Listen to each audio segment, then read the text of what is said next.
사람 잡는다. 오늘 말씀의 제목이에요. 습관이 사람 잡는다.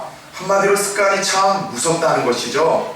여러분, 습관이 무섭고 뭔가 강력한 힘이 있음을 우리들에게 드러내는 일에 잘 회자가 되었던 속담 하나가 있다면 이 속담 기억하십니까? 3살 버릇은 3살 버릇은 여든까지 간다라는 이 속담으로 우리는 습관이라는 것이 얼마나 무섭고 큰 힘이 있는 것인지를 알고 있습니다.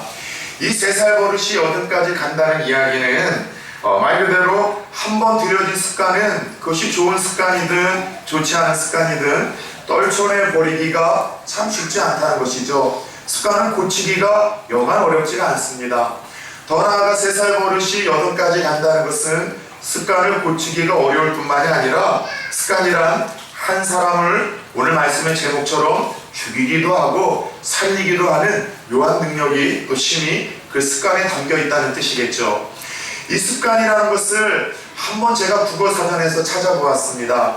우리가 흔히 어떻게 일상적으로 알고 있는, 막연하게 알고 있는 단어나 개념들을 사실 표현해 보라고 하면은 이 정확하게 표현하지 못하는 단어들이 의외로 많더군요. 그래서 습관이라는 단어도 많이 쓰고 있고 알고는 있지만은 정확하게 이게 국어사전에서 어떻게 정의를 내리고 있는가 저도 한번 살펴보니 크게 이런 2가지 뜻으로 정리가 되어 있습니다. 첫 번째는요, 여러 번 되풀이됨으로 저절로 익혀지고 굳어진 행동 양식이 습관이라고 합니다. 여러 번 반복이 되고 되풀이됨으로 인해서 내가 원하든 원치 않았든 나에게 굳어지고 익혀진 행동 양식이 습관이다라고 첫 번째 정의를 하고 있고요. 두 번째는요, 조금 부정적인 의미에서의 습관을 정의하는 건데 치우쳐서 고치기가 어려워져 버린 성질, 치우쳐져서 이제는 고치기가 어려워져 버린 그런 굳어진 성질을 가리켜 습관이라 이야기를 합니다. 문제는 습관이라는 것은 그것이 좋은 습관이든 나쁜 습관이든 일단 길들여지게 되면은요, 우리가 긴장이 풀릴 때마다 내 무의식을 습관이 지배를 합니다. 그래서 긴장이 풀리게 되면은 나도 알지 못한 상태에서 내뱉게 되어지는 말투, 언어의 습관, 행동, 양식이 습관이 가지고 있는 무서운 힘이라는 것이죠. 그러다 보니 습관이라는 것은 나에 대한 한 사람을 타인에게 이미지를 만들어주는 놀라운 힘이 있습니다. 예전에 제가 참 존경하는 어떤 목사님이 계셨습니다. 근데 이 목사님은요, 사실 제가 이 테이프를 통해서 음성으로 먼저 알게 되고 은혜를 많이 받았던 목사님이었었고, 평소 그렇게 목소리로 또 테이프로 말씀을 통해 은혜를 받다 보니 한번 기회가 되면은 꼭 뵙고 싶다는 생각을 가졌습니다. 그리고 잠시 제가 사역지를 교회에서 다른 교회로 옮기는 그 상황 속에서 조금 텀이 있어서 한 달 정도 그 교회를 찾아가서 예배를 드렸다가 조금 실망을 했습니다. 왜냐하면 말씀은 참 은혜가 되고 좋은데 목사님이 설교를 할 때마다 아마 당신도 모르실 그러한 습관인지 모르겠지만 이상한 습관을 하나 가지고 계시더라는 거죠. 자꾸 이렇게 입술에 침을 묻히시는 거예요. 진짜로요. 이게 한두 번이면 그럴만한데 건조해서 목사님 입술이 타서 그런가 보다 싶겠지만은요, 저는 처음 갔기 때문에 그 목사님 행동 양식이 잘 눈에 보이잖아요. 거의 설교 가운데 5번 이상을 자꾸 한 번씩 입을 돌려주는데 목사님 뭘 맛있는 걸 들고 오셨기에 자꾸 저렇게 입술을 훔치실까? 이 생각 속에 저같이 성숙하지 않은 사람에는 말씀에 집중하는데 여간 어려운 것이 아니었었습니다. 제가 섬겼었던 한 교회에서의 전도사님은요, 여자 누님이신데요, 이 말만 하다 보면 트림을 자꾸 하시는 거예요. 심각한 대화를 나누고도 트림을 하시고, 같이 한 번은 짝지 전도사님이 돼서 교구 신방을 가서 심각하게 말씀을 나누고 은혜를 나누는데도 트림을 해버리시는 거예요. 그래서 제가 그 전도사님한테는 전생이, 목사가 전생을 따져서는 안 되는데 혹시 염소 아니었느냐, 왜 자꾸 시도 때도 없이 자꾸 되새김질을 하냐고 이야기할 정도로 제가 그렇게 독특한 습관을 가지신 분들을 제가 이렇게 이야기를 합니다. 그래도 어떤 분들은요, 이야기를 하면서 자꾸 배를 긁는 분들이 있는가 하면은요, 기도에 인도하시면서도 자꾸 노를 젓는 분들이 있는가 하면은 말씀을 전하실 때마다 자꾸 흘러내리는 그 안경을 올리시려고 자꾸 돌게 수도 없이 올리시는 이런 독특한 습관들이 저마다 있더라는 것이죠. 그래도 이런 습관들은 봐줄만 합니다. 제가 아는 목사님 한 분은요, 이분이 조금 젊으셨을 때 좀 과격하게 사셨어요. 그런데 쉽게 이 욕하는 습관을 떨쳐버리지 못하셨다가 어느 한 서울의 여러분 이 교회에 담임으로 가셔서 남자 집사님들하고 문제는 여러분들 이 그 체육대회 날에 생겼습니다. 이분이 워낙 좀 승부욕이 있다 보니까 공을 차는데 이 조금 남자 집사님이 심하게 태클을 하고 자꾸 반칙을 하니까 그만 욕을 해버리고 만 거예요. 근데 남자 집사님이 그냥 좀 은혜로우시고 좋은 분이시면 목사님이 뭐 신발 이런 얘기를 하시는 거를 내가 잘못 들었는가 보다 이렇게 하셨을 텐데 보통 이분이 또 깐깐한 분이 아니셔서 목사가 욕을 했다. 그래서 이걸 문제화시켜서 이 목사님 부임한 지 1년 만에 그 사역지를 떠나야만 하는 안타까운 상황이 그 고쳐지지 않은 여러분 무의식을 지배했었던 그 습관 하나가 긴장이 풀어졌을 때 튀어나옴으로 말미암아 겪게 되었다는 것이죠. 여러분 사람마다 저마다 다른 사람에게 나의 이미지를 새겨놓는 습관을 가지게 되어 있습니다. 말하는 투 하나에도 습관을 따라서 말을 합니다. 위로하고 격려하고 칭찬하는 것도 습관입니다. 그러나 말할 때마다 비판하고 헐뜯고 원망하고 불평하는 것도 저는 이것도 심각한 습관 중에 하나입니다. 특별히 부정적인 언어의 습관, 원망과 불평은요, 이게 이 땅에서 습관이 고쳐지지 않냐면은 천국에서도 여러분 할 수 있다는 사실을 아십니까? 이 천국은 왜 이렇게 좋은 거야? 여기 왜 이렇게 행복한 거야? 하나님 왜 저 사람도 구원해 주신 거야? 그 완벽하고 행복한 천국에서도 완벽하고 행복하고 너무 좋다는 것 때문에 이 지상에서의 습관이 고쳐지지 않으면 천국에서도 이 습관적으로 원망과 불평을 내쏟을 수 있다는 것을 우스갯소리로 들어본 적이 있습니다.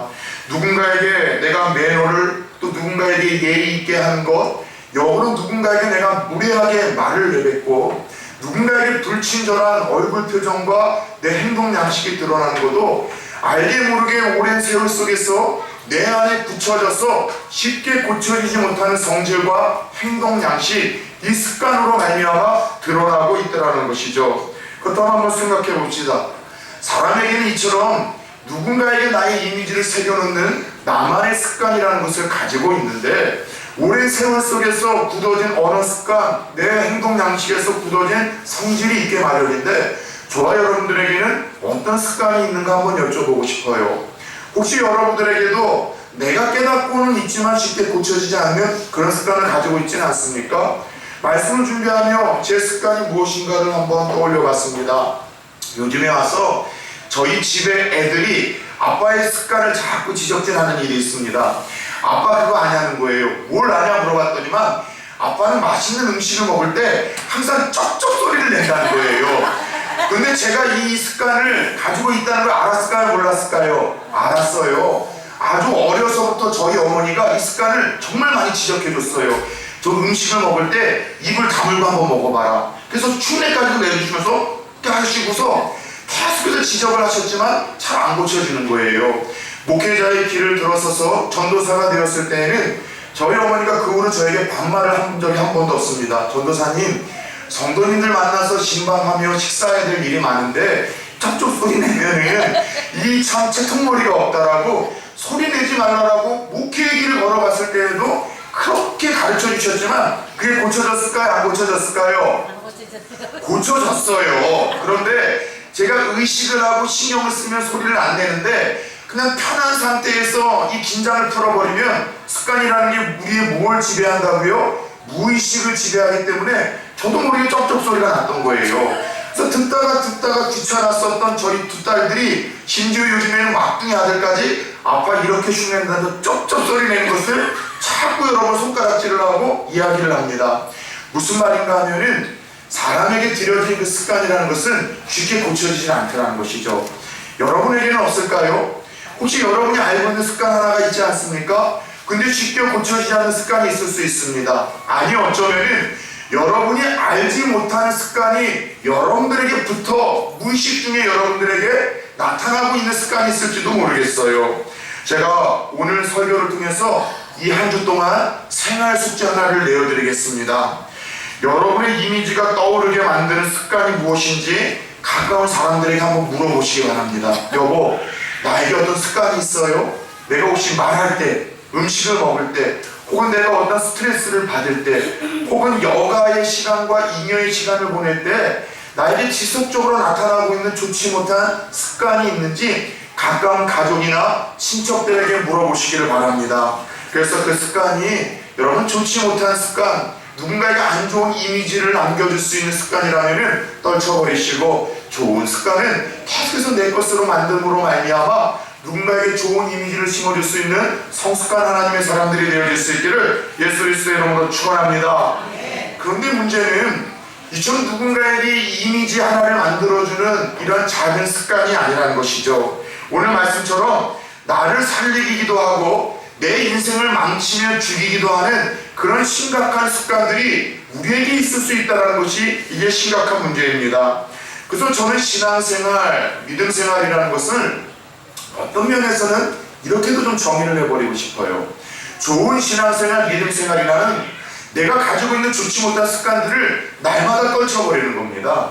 내가 가지고 있지 못한, 건전하지 못한 습관들을 날마다 내려놓고 내가 가져야 될 좋은 습관들을 계속해서 들여나가는 것, 만들어가는 것, 이것이 신앙의 성숙이요 믿음의 성장이라고 또 다른 의미에서 저는 정의를 내리고 싶다는 것이죠.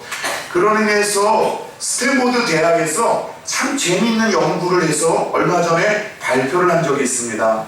이 땅에 살아가는 수많은 사람들 중에 성공하는 사람들 있잖아요. 어떤 타인에게 좋은 영향력을 주고 사회에 좋은 기여를 하고 자신의 인생에서도 후회하지 않는 이 행복한 삶을 사는 일명 성공자들에게도 여러분들이 성공할 수밖에 없는 독특한 습관들이 다음과 같이 여러분 자리를 잡고 있다는 거예요. 성공한 사람들에게 드러나는 독특한 습관들을 정리해 보니까 이렇게 5가지로 정리가 된다고 합니다. 첫 번째, 대체로 말이 빠르다고 합니다. 얼마나 위로가 되었는지요.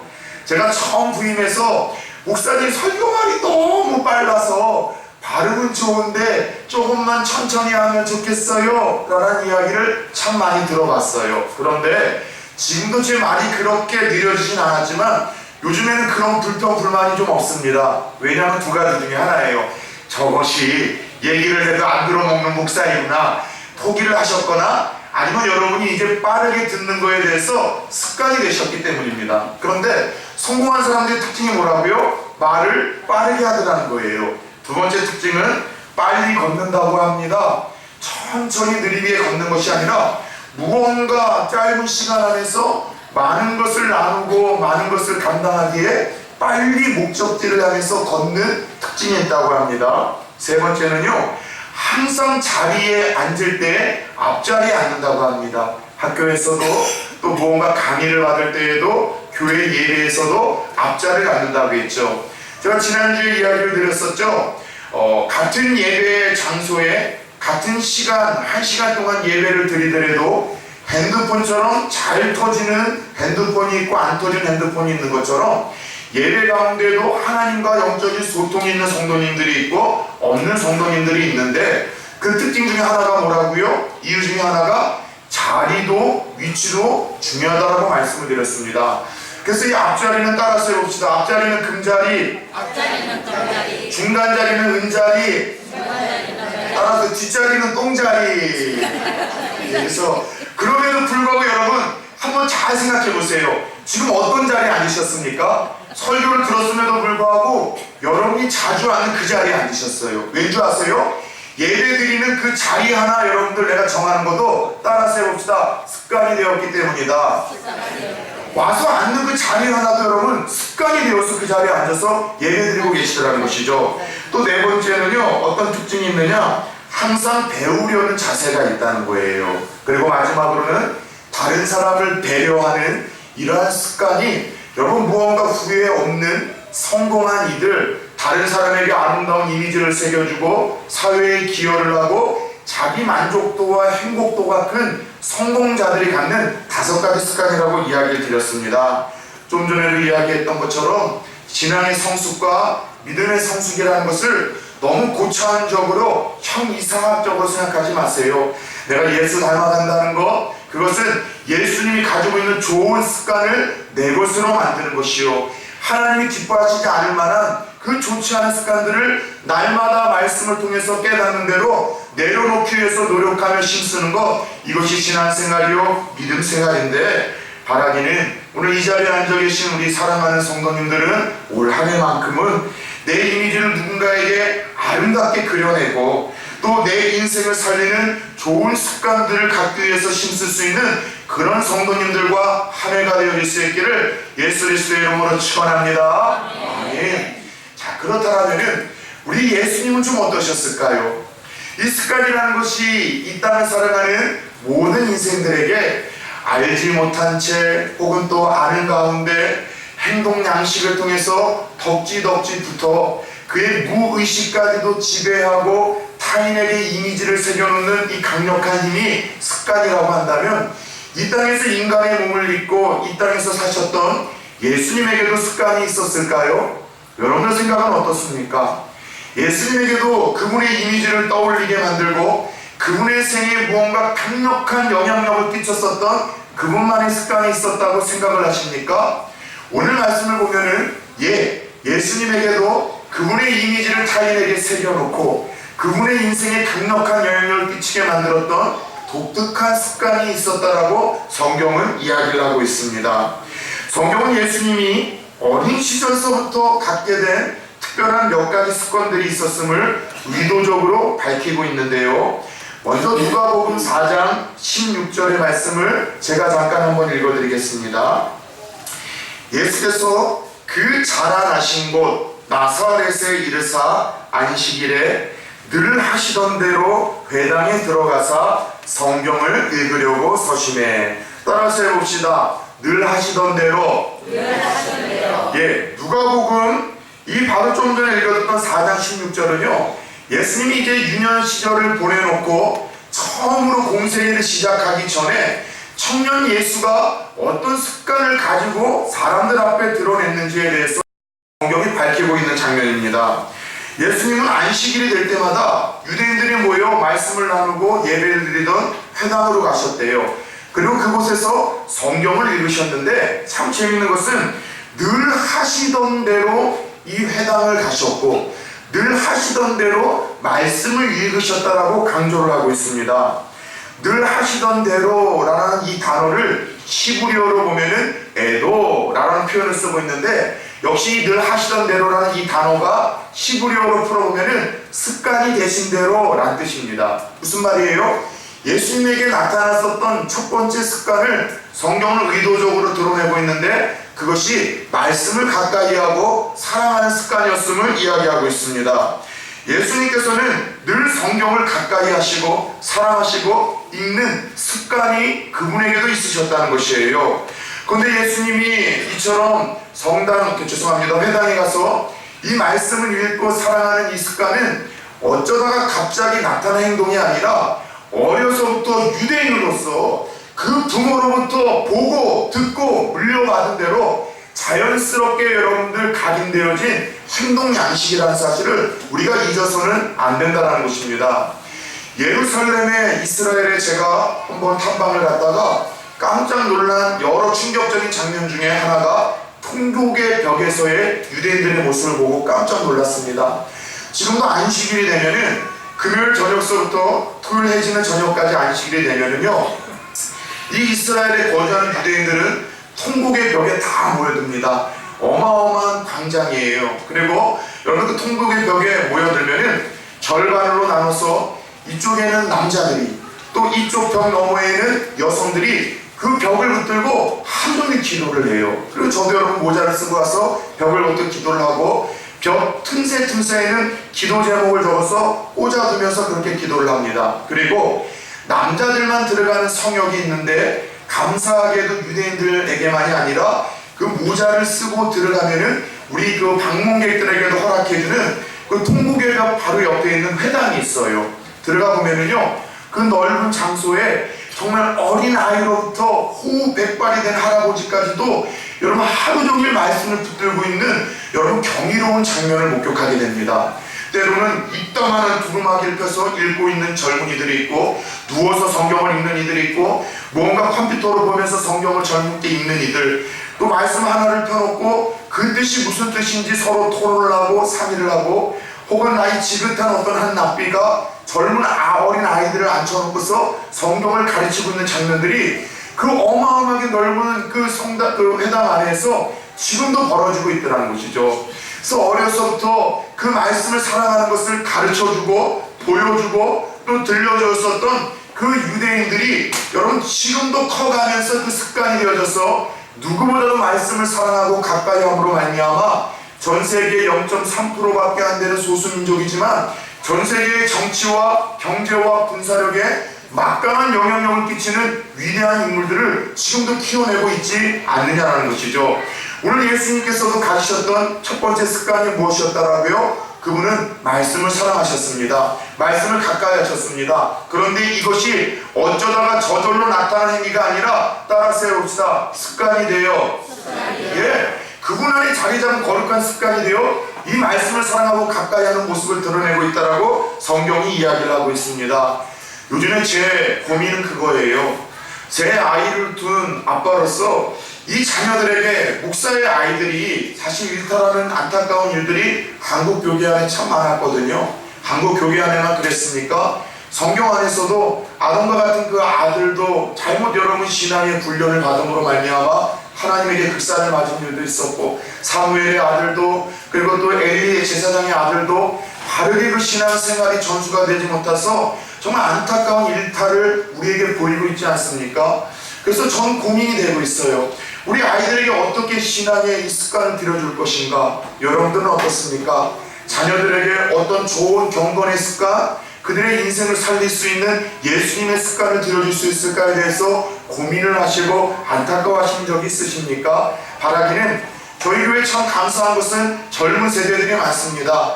이제 5월달 되면은 또 두 아기가 태어나고 두 돌 되지 않은 참 아기들이 많죠. 우리 아기 엄마들에게 주의 이름으로 권면하고 부탁합니다. 마치 예수님에게 그것이 습관이 되었던 것처럼 어려서부터 주일 성수하는 것, 어려서부터 하나님의 말씀을 읽고 묵상하고 연구하고 사랑하는 것을 보여주고 들려줌으로 말미암아 거룩한 습관을 자녀들에게 유산으로 남겨줄 수 있는 믿음의 부모님들 되어질 수 있기를 예수 그리스도 이름으로 축원합니다. 또 하나 계속해서 오늘 성경은 예수님이 가지고 있는 여러 가지 습관 중에 말씀의 습관과 더불어 또 하나의 습관이 있음을 이야기하고 있습니다. 그 습관이 무엇일까요? 오늘 함께 읽었던 본문 39절입니다. 자, 함께 한번 읽어볼까요? 39절 시작. 예수께서 나가사 습관을 따라 감람산에 가시매 제자들도 따라갔더니 아멘. 자, 예수님이 가지셨던 또 하나의 습관이 있다라면요, 감람산에 자주 가시는 곳이었었습니다. 여러분, 예수님께서는 왜 감람산이라는 곳에 자주 가는 습관이 있으셨던 것일까요? 그것은요, 기도하러 가셨음을 성경 전체를 통해서 우리가 살펴볼 수 있고 확신할 수가 있습니다. 여러분, 예수님이 가지셨던 또 하나의 습관이 있었다라면은 그분은 늘 시간을 내어서 하나님 앞에 기도하고 하나님과 경건의 시간을 갖는 이 습관이 그분에게 있으셨음을 강조하고 있어요. 여러분들 예수님의 하루 일과에 대해서 혹시 궁금해 보신 적이 있으십니까? 예수님의 하루의 시간들을 어떻게 쓰셨을까? 그분의 하루의 일과를 어떻게 보내셨을까? 재미로운 것은 예수님의 하루 일과에 대해서 마가복음 1장에는요 아주 자세하게 기록을 하고 있는데 제가 잠깐 여러분들에게 소개하도록 하겠습니다. 마가복음 1장 21절에서 28절을 보면 먼저 예수님의 하루 오전 일과에 대한 기록을 하고 있습니다. 그분의 하루 일상은 아침에 회당에서부터 시작을 합니다. 이렇게 여러 성도들이 말씀을 알고 싶어하고 기도하고자 하는 이들에게 가셔서 그분은 하나님의 말씀을 들려주셨고 하나님의 말씀의 뜻이 무엇인지를 풀어주셨습니다. 그리고 또 오후 오전에는요 많은 귀신 들린 자들, 병든 자들이 예수님의 이야기를 듣고 자신의 일가 친척들을 데리고 예수님 앞에 옴으로 인해서 예수님 귀신을 쫓아내시는 영적인 전쟁을 펼치셨고 병든 자들을 치료하시는 치유의 사역을 하루 오전 일과 중에 온전히 쏟으셨음을 강조하고 있습니다. 그리고 마가복음 1장 29절에서 31절에서는 이제 예수님의 오후 일과에 대해서 나옵니다. 오전 내내 서서 말씀을 가르치시고 또 귀신을 쫓아내시고 병든 자를 치료하셨던 예수님도 인간의 몸을 입고 있으셨던 터라 많이 힘들고 피곤하시고 지치셨던 것 같아요. 그래서 제자들이 아마 예수님에게 그렇게 권면했을 겁니다. 예수님, 잠깐만 좀 쉬시는 것이 좋을 것 같습니다. 마침 저희 장모님 집이 가까운데 잠깐 우리 장모님 집에 댁에 오셔서 식사라도 좀 하시고 좀 쉼이 어떠하실는지요. 예수님께서 좋다고 생각을 하셨던 것 같습니다. 그래서 수제자였었던 베드로의 장모의 집으로 갔는데 참 흥미로운 것은 마침 그때 또 베드로의 장모가 열병에 앓아 누워버리고 말았습니다. 독감이 찾아온 것이 아니었는지 모르겠어요. 그래서 예수님은 잠시 식사를 하시고 쉬러 들어가셨던 그 베드로 장모의 집에 오히려 들어가셔서 이 장모를 치료하고 고치시는 일에 오를 쏟으셨고, 역시나 예수님이 잠깐 베드로 장모의 집에 갔다는 소문을 듣고 또 다른 수많은 병자들이 그 장모의 집에 옴으로 인해서 오후에도 저녁에도 말씀을 가르치시고 귀신을 쫓아내시고 질병을 고치시는 일에 하루 온종일 예수님은 쉬지 못하는 시간을 가지셨습니다. 그리고 모든 이 일들이 진행되면서 성경에는 재미있는 접속사 하나를 사용하는데 따라서 해볼까요? 곧 하셨다라는 이야기로 조금도 이 일들을 진행함에 있어서 하루 종일 쉴 수 있는 시간조차도 없으실 정도로 그분의 일가가 바쁘고 분주하고 피곤하셨다는 것을 성경은 아주 자세하게 기록을 하고 있어요. 그런데 참 흥미로운 것은 이처럼 하루 일과가 눈코 뜰 새 없을 정도로 바쁘고 분주하고 피곤한 하루를 보내셨지만 예수님은 그 다음 아침을 또 어떻게 시작을 하셨는가? 마가복음 1장 35절을 보면 제가 읽어드리겠습니다. 새벽 아침도 밝기 전에 예수께서 일어나 나아가 한적한 곳으로 가사 거기서 기도하더니, 따라서 해봅시다. 거기서 기도하더니 그 전날 눈코 뜰 새 없을 정도로 바쁘셨고 지치셨고 우리와 똑같은 몸을 가지고 계시기 피곤하셔서 늦은 시간까지도 주무셨을 것 같은 그 다음 일과를 성경은 어떻게 소개를 하고 있다고요? 아침 한적한 그 곳에 아침이 밝기도 전에 예수님이 나가셨다고 이야기를 합니다. 여기 한적한 곳에 나갔던 그 시간이 새벽 미명이라고 했는데 새벽 한 4시에서 5시쯤 된 것 같아요. 아마도 이 말씀 구절을 가지고 한국 교회의 많은 목사님들이 새벽 기도의 근거 구절로 삼으셨다는 것을 알고 있습니다. 봐라, 예수님도 새벽에 하루 일과를 시작하기 전에 나오셔서 기도하지 않았느냐? 그래서 우리도 새벽 기도를 반드시 해야 된다라고 이 구절을 항상 새벽 기도의 정당성, 필요성을 가질 때마다 사용을 해오셨다는 것이죠. 예, 맞아요. 예수님이 새벽에 기도를 하시며 하루 시작했기에 이것이 우리에게도 갖는 것은 아주 중요하고 유익한 일입니다. 그러나 말씀을 그렇게 편협해서 풀거나 해석해서는 큰일 나요. 앞뒤 문맥을 보면은 이 말씀은 새벽 기도의 중요성을 주님께서 강조한 말씀이 아니라 더 중요한 큰 오묘한 교훈이 담겨있는 말씀입니다. 그게 뭐예요? 얘들아, 너희 일상이 앞으로도 되게 바쁠 거야. 너희의 삶의 시대가 마지막 때로 갈수록 되게 분주할 거야. 할 일이 많을 거야. 사람 만나는 일도 해야 되고 먹고 살기 위해서 힘도 써야 되고, 그리고 너희들이 더 피곤해서 더 열심을 쏟아야 되고 너희들이 시간을 아껴야만 할 것이다. 그러나 너희의 일상이 아무리 바빠도 아무리 힘들어도 아무리 피곤해도 하나님과 교제하는 그 거룩한 습관만큼은 포기하자라는 말씀이에요. 하나님과 교제하고 만나는 그 거룩한 습관만큼은 너희가 반드시 가져야 된다는 것을 예수님이 친히 본을 보이시며 우리들에게 보여주신 장면이라는 것이죠. 여러분, 저를 한번 보십시오. 그리고 냉철하고 객관적인 자리에서 한번 따져봅시다. 사실 이 세상에서, 지상에서 하나님과의 특별한 경건의 습관을 갖지 않으셔도 될 유일한 인격체가 한 분 계셨다면 저는 그분이 예수님이라고 확신합니다. 왜요? 예수님은 인간의 몸을 입고 계셨지만 그분은 하나님 자체였다는 것을 우리가 잊어서는 안 됩니다. 우리가 하나님 앞에서 교제의 습관을 가져야 될 이유가 뭐예요? 그래야지만 때를 따라 돕는 은혜를 주신다고 약속을 하셨습니다. 히브리서 4장 15절인가요? 그러므로 우리가 긍휼하심을 받고 때를 따라 돕는 은혜를 얻기 위하여 은혜의 보좌 앞에 담대히 나가래요. 하나님 앞에 나아가 우리가 경건의 습관을 가져야 되는 이유는 그래야 하나님 우리를 긍휼히 여겨주시고 우리에게 필요한 지혜도 주시고 세상의 유혹과 시험으로부터 이길 수 있는 믿음도 주시고 담대함도 주시고 특별한 은혜도 주시기 때문입니다. 그런데 예수는 그런 은혜가 필요치 않으신 분이셨어요. 왜요? 하나님 자체이셨기 때문이라는 거죠. 그럼에도 불구하고 그분이 하나님 자체라 하나님과의 교제의 시간이 필요하지 않으셨음에도 불구하고 이른 새벽에 그 피곤한 몸을 이끌고 나아가 기도하시고 경건의 습관을 가지셨다는 것으로는 그만큼 우리들에게 그 경건의 습관이 우리를 생명을 살리는 믿음을 지키는 너무나 중요한 습관이기에 포기하지 말라는 것을 몸소 가르쳐 주셨다는 것이죠. 왜 요즘에 말씀 읽지 못합니까? 왜 요즘에 기도의 시간을 갖지 못합니까? 많은 크리스찬들에게 설문조사할 때마다 항상 나오는 1, 2위의 변명은 뭔지 아십니까? 시간이 없어서요. 너무 바쁘기 때문에, 너무나 분주하기 때문에, 피곤하기 때문에 말씀과 기도의 시간, 경건의 습관을 가질 수 없다는 것이 항상 말씀과 기도와 경건의 습관이 부족한 이유를 물을 때마다 나오는 단골 1, 2위의 답이었었습니다. 그런데 예수님은 말씀을 통해서 뭘 보여주셨더라고요? 얘들아, 앞으로 더 바쁠 거야.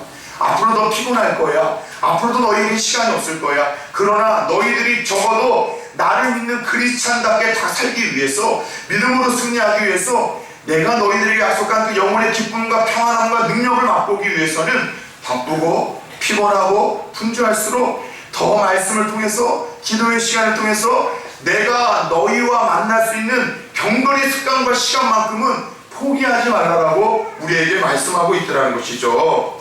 그럼에도 불구하고 우리에게 주님께서 경건의 시간을 몸소 본을 보이실 정도로 강조하셨던 더 구체적인 이유는 다음과 같은 세 가지 이유 때문입니다. 첫 번째, 경건의 습관이 있어야지만 끊임없는 유혹과 시험에 우리가 빠지지 않기 때문이라는 거예요. 경건의 습관이 있어야지만 우리가 죄의 유혹으로부터, 세상의 유혹으로부터 쉽게 넘어지거나 쓰러지지 않는 크리스찬이 될 수 있기에 경건의 습관을 가지라고 말씀하십니다. 오늘 본문 말씀 40절과 46절을 한번 보시길 바랍니다. 40절에서 주님은 이렇게 이야기를 합니다. 유혹에 빠지지 않도록 기도하라. 46절에서는 시험에 들지 않게 일어나 기도하라. 유혹에 빠지지 않고 시험에 들지 않도록 경건의 습관을 갖지 않으셔도 될 그분이 핑이 피곤하고 지치고 여러분 힘들었어도 우리에게 본을 보이셨다는 거예요. 이 말을 영어로 풀어볼까요? 예수 믿어도 믿지 않는 사람들과 조금도 별 다를 바 없이 쉽게 유혹에 무너지는 이유가 무엇입니까? 쉽게 세상과 타협하는 이유가 무엇입니까? 우리의 삶에 주님이 이토록 마지막에 이 생애의 길을 걸어가시면서 유언과 같이 당부한 경건의 습관이 들여지지 않았기 때문입니다. 따라서 경건의 습관은 따라서 해봅시다. 영적 예방주사입니다.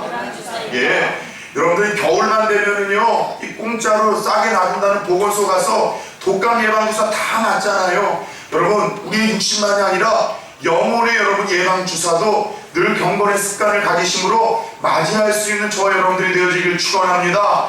기도하는 경건의 습관이 있어야지만 죄와 세상과 여러분들이 모든 유혹과 시험으로부터 우리를 지켜낼 수 있다는 이 주님의 이야기를 가슴에 새기시기를 바랍니다. 두 번째, 그럼에도 불구하고 주님이 경건의 시간을 몸소 보여주신 이유는 경건의 습관은요, 이미 시험 중에 빠져 낙심한 우리들에게 여러분들 회복과 또 치료를 일으킬 수 있기 때문이라는 것이죠. 경건의 시간은 이미 죄짓고 넘어지고 쓰러져서 타락한 인생이라 할지라도, 여러분 절망 가운데 주저앉은 인생이라 할지라도 그를 회복시키시며 잡아 일으키시며 치료할 수 있는 그 능력이 경건의 습관을 통해서 주어질 수 있기에 주님께서 명령을 하시고 본을 보이십니다. 예레미야 애가 3장 19절에서 23절을 보면은 눈물의 선지자 예레미야가 겪고 있었던 고통을 다음과 같이 고백하고 있습니다. 내 고초와 재난, 고쑥과 담즙을 기억하소서. 내 마음이 그것을 기억하고 내가 낙심이 되오나 이것을 내가 내 마음에 담아두었더니 그것이 오히려 나의 소망이 되었사옴은 여호와의 인자와 긍휼이 무궁하심으로 우리가 진멸되지 아니함이니이다. 이것들이 아침마다 새로우니 주의 성실하심이 크시도소이다. 성경 가운데 제일 큰 고난과 또 어려움을 겪었던 한 인물을 뽑아내라면 예레미야 선지자를 뽑아낼 수 있습니다. 이 예레미야에게는 재미있는 별명까지도 붙었어요. 눈물의 선지자라고 말이죠. 그의 인생이 얼마나 고난이 컸고 고통이 심했으면은 늘 하나님 앞에 눈물을 흘렸기에 눈물의 선지자라는 별명까지 붙었겠습니까? 예레미야는 하나님 때문에 이 정말로 당하는 고난적인 개인적인 고난과 역경 때문에도 흘렸고, 하나님을 잃어버리고 곧 멸망할 이스라엘 공동체를 바라보면서도 그는 눈물을 흘렸습니다. 나라를 보고 주위 사람을 보고 자신에게 주어진 고난과 역경 때문에 도저히 살 소망이 없어서 눈물로 기도할 때마다 하나님이 그 고난과 역경 속에서 오히려 소망이 되었다라고 고백을 하고 있어요. 오히려 하나님께서 그에게 인자와 긍휼을 고난과 역경 속에서 주심으로 살 힘을 얻게 되었다라고 고백을 하고 있는데, 재미있는 것은 이것이 아침마다 새롭게 주어졌다라고 고백하는 것으로 보아 여러분, 예레미야 선지자는 고난과 역경 속에서도 이 하나님과 교제하는 경건의 습관을 여러분 놓지 않았음을 우리가 보게 되더라는 것이죠. 여러분, 내가 바쁘고 분주한 가운데 고난과 역경이 찾아온다 할지라도 이사야 선지자처럼, 아삽이라는 인물처럼, 한나라는 사람처럼 사람 찾아가거나 세상 찾아가거나 수를 의지하는 것이 아니라 하나님의 성전에 나아가 하나님과 교제하고 하나님과 담판 짓는 거룩한 습관을 갖잖아요. 그러면 그 문제에 대해서 답이 보이는 줄 믿으시기 바랍니다. 고난과 역경 속에서도 살 희망을 보이시고 소망을 보이시고 사람을 붙이시고 사건에 개입하셔서 하나님이 그 결국을 소망과 희망으로 치료하시고 회복시켜 주시는 위대하신 분이라는 사실을 여러분 가슴에 새길 수 있기를 예수 그리스도의 이름으로 축원합니다. 이와 같이 역경과 고난 속에서도 살 소망을 주고 치료하시고 회복시켜 주시는 그 은혜가 바로 경건의 습관을 통해서 주어지기 때문에 예수님께서는 친히 우리에게 본을 보이셨던 것입니다. 끝으로 예수님이 경건의 습관을 우리들에게 가지라고 본을 보이셨던 세 번째 이유는요, 경건의 습관은 결국 우리에게 하나님이 기대하며 맡기셨던 그 사명을 여러분 이뤄낼 수 있는 힘과 능력을 공급하기 때문인 줄 믿습니다. 믿으십니까? 경건의 시간은 하나님이 우리를 이 땅에 보내시며 우리를 이 땅에 하나님의 자녀로 구원하시며 우리에게 맡기셨던 그 사명을 감당할 수 있는 지혜와 힘과 능력을 공급해 주는 것, 그것이 경건의 습관이 주는 최고의 유익이라는 것이죠. 예수님은 경건의 시간을 통해서 날마다 자신의 정체성을 확인하셨습니다. 그 피곤하고 지친 가운데에서도 새벽에 일어나 기도함으로 인해서 내가 이 땅에 온 것은 잃어버린 자를 찾아 구원하기 위함이라는 것을 아셨고, 그러기에 그분은 항상 기도 후에는 이제 우리가 전도를 하라 다른 마을로 가자라고 이야기를 하시며 그분이 오신 사명을 한 번도 잊지 않으셨습니다. 심지어 많은 군중이 그 예수님을 임금으로 모시려고 하는 그런 위기 속에서도 그분은 산으로 올라가 경건의 습관을 유지하심으로 말미암아 십자가의 그 길을 준비하시고 십자가에서의 그 죽음을 날마다 연습하시고 또 연습하시며 자기의 정체성과 사명의 길을 묵묵히 걸어가셨다는 것입니다. 오늘 본문 42절 43절을 보십시오. 예수님께서 십자가의 길을 걸어가실 때 그 십자가의 고통이 너무나 크니 두려우셨습니다. 그러나 기도하고 또 하나님 앞에 기도하며 나아갔을 때 하나님께서 그 사명을 감당할 수 있는 용기와 믿음을 주셨고, 하나님 주시는 그 힘으로 말미암아 그 사명을 감당할 수 있는 힘을 얻고 다시 일어나 제자들을 독려하시는 예수님의 모습을 발견할 수 있지 않느라는 것이죠. 사랑하는 여러분, 사무엘 스마이스라는 사람은 이런 유명한 이야기를 남겼습니다. 사람이 습관이 바뀌면 인격이 바뀌고 인격이 바뀌면 그 일생이 바뀐다라는 이야기를 들려줬습니다.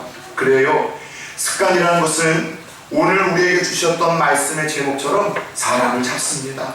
한 사람에 대한 이미지를 누군가에게 새겨놓는 그런 영향력도 같지만은 한 사람을 죽이고 하나님 앞에서 살리는 그 강력한 영향력이 사람의 습관에서 주어진다는 사실입니다. 예수님께서도 우리네 인생들이 가져야 될, 무엇보다도 반드시 우리가 가슴에 새겨야 될, 우리의 몸으로 길들여야 될 그 습관을 예수님께서는 친히 인간의 몸을 입고 오심으로 우리에게 보이셨습니다. 피곤하셔도, 지치셨어도, 분주하셨어도 그분은요 하나님 앞에 나아가 말씀을 가까이 하고 하나님 앞에 나아가 기도를 함으로 말미암아 죄와 유혹으로부터 자신을 지켜내는 방법을 제자들에게 알려줬고, 넘어지고 쓰러졌다 할지라도 다시 일어날 수 있는 소망의 밧줄이 되는 것이 경건의 습관이라는 것을 친히 가르쳐 주셨고, 우리에게 하나님 기대하여 주셨던 그 사명을 온전히 이룰 수 있는 인생이 되는 것도 경건의 습관으로 말미암아 가능하다는 것을 우리에게 들려주셨습니다. 혹시 여러분들 하루를 시작하며 요즘 저와 여러분들에게는 어떤 습관이 우리의 무의식을 지배하고 있는가 여쭤보고 싶습니다. 하루 시작하면서 여러분 어떤 습관으로 하루 시작합니까? 죽겠다, 미치겠다라는 불평적인 말로 하루 시작합니까? 일어나자마자 TV로서 세상 이야기를 들으며 하루의 습관을 시작하십니까? 학교에 가서는 어떻게 하루의 습관을 시작하십니까? 직장에서는 어떤 습관을 가지고 살아가십니까? 사람들을 만날 때는 어떤 습관을 가지고서 이 사람들과의 교제를 하는지 여쭤보고 싶습니다. 혹시 오늘 말씀을 들으면서 성령의 음성을 우리 가운데 듣는 분들이 있을지 모르겠어요. 너 습관이 사람을 잡는데 너 지금 버려야 될 그 습관 있지 않느냐? 너 그 습관 내려놓아야 돼. 하나님께서 자꾸 오늘 말씀을 들으면서 성령이 나에게 말씀하시는 내가 내려놔야 돼, 그거 내려놓아야 돼. 네가 살고 그거 내려놓아야지 네 가정이 살고 그거 내려놓아야지 아브라함처럼 너 자녀를 축복하실 것 아니냐라는 하나님의 음성이 들려주고 있습니까? 내려놓을 수 있는 귀한 오늘 한날이 되어질 수 있기를 예수 그리스도의 이름으로 축원합니다. 그리고 주님이 죽으시면서까지 보이셨던 거룩한 습관을 내 것으로 드리기 위해서 다시 한번 오늘 새롭게 결단하고 다짐하며 나아갔으면 좋겠어요. 계속된 추석 연휴로 인해서 여러분 독특한 습관이 또 우리들에게 들었을지 모르겠습니다. 나태해지려고 하고 더 많이 자려고 하고 TV 앞에 놓으려고 하고, 도깨비도 이제 다 끝났잖아요. 여러분 소망이 우리에게 뭐가 있겠습니까? 도깨비라는 것은 아주 재미있는 드라마를 제가 이야기한 겁니다. 어르신들, 여러분 하루를 시작하면서 다시 한번 우리 주님과의 교제의 시간, 또 기도하는 그 경건의 습관을 갖기 위해서 애쓰고 힘쓸 수 있는 저와 여러분이 되었으면 좋겠어요. 여러분 그거 아세요? 한 사람이 습관을 바꾸는데 들이는 시간이 얼마나 걸리는가? 여러분 3일이 걸린다고 합니다. 21시간이 걸린다고 합니다. 그러나 습관은 들이는 것이 어렵지만 한번 들여놓게 되면은요, 습관에도 여러분들 관성의 법칙이 붙어서 내가 의식하지 않고 신경 쓰지 않아도 드러나는 것이 습관인데, 그러기 위해서 거룩한 경건의 습관이 우리의 무의식을 지배할 수 있는 한날이 되어지기를 축원합니다. 자녀들에게도 우리 부모님과 믿음의 세례가 보이셨던 것처럼 늘 기도하고 말씀을 읽고 또 주의 종들을 사랑하고 몸된 교회를 더 충성하며 헌신했었던, 저는 우리 할머니의 모습이 그런 습관으로 가득했던 것들을 지금도 잊지 않습니다.